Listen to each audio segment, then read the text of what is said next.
प्रेम से बोला छठी मैया की छठी मैया छठी छठी डीजे विकास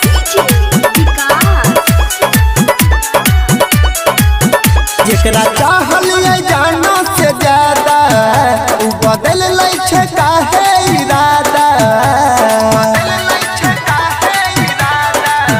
जेकरा चाहल जानो से ज्यादा उ बदल लै छै काहे इरादा। साथ छोड़ दै छै मुँह मोड़ लै छै, साथ छोड़ दै छै दिल तोड़ दै छै, बिसर जाइ छै हमार प्यार। छठी मैया एतने करै उपकार, काहे खातिर दिलावा टूटे छै बार बार। छठी मैया एतने करै उपकार, काहे खातिर दिलावा टूटे छै बार बार। डीजे विकास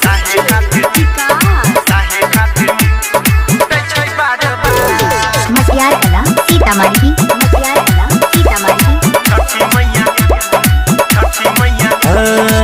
झूठो के दिल सब लगाबै छै मैया, कियो नहीं प्यार निभाबै छै मैया।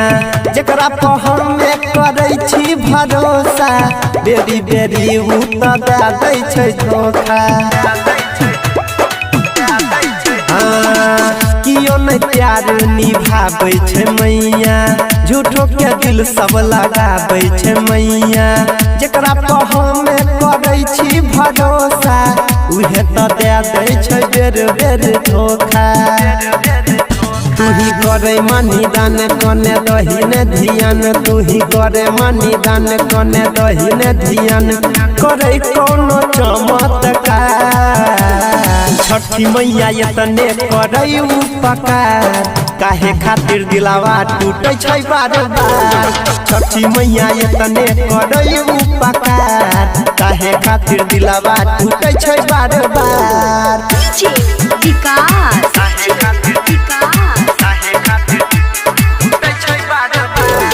मसियार कला सीतामढ़ी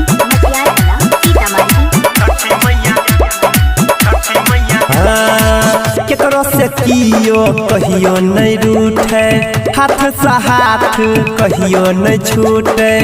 ओइसन कृपा तो करे गे मैया, केकरो दिलावा कबो न टूटे। केकरो से कियो कहियो नहीं रूठे, हाथ से हाथ कहियो नहीं छूटे। ओइसन कृपा तो करे गे मैया, केकरो दिलावा कबो न टूटे। राइटर सोनी अनिल संगे रंजन सुनील, राइटर सोनी अनिल संगे रंजन सुनील, हाथ जोड़ करे छौ पुकार। छठी मैया एतने करे उपकार, काहे खातिर दिलावा टूटे छै बार बार। छठी मैया एतने करे उपकार, काहे खातिर दिलावा टूटे छै बार बार।